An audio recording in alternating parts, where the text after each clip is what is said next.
আজকে একটা মুভি দেখলাম, এই মাত্রই দেখলাম মুভিটার নাম শয়তান। এবার কেমন হয়েছে মুভিটা সেটাই বলবো। শয়তান মুভিটা কিন্তু অনেকদিন আগে রিলিজ করেছে, অনেকদিন বলতে কিছুদিন আগে রিলিজ করেছে।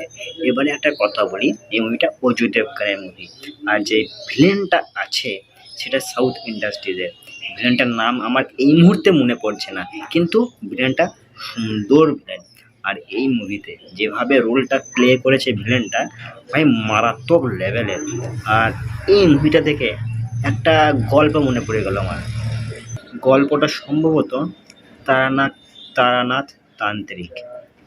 এই এপিসোডগুলো আপনারা নিশ্চয়ই দেখেছেন, যারা বিশেষ করে কলকাতায় থাকে, ঠিক আছে? তো তারা নিশ্চয়ই এই এপিসোডগুলো দেখবে তারানাথ তান্ত্রিকের। অনেকটা সেই রকম তারানাথ তান্ত্রিকের গল্পের সাথে শয়তান মুভির এই গল্পটা অনেকটা মিল আছে, অনেকটাই মিল আছে।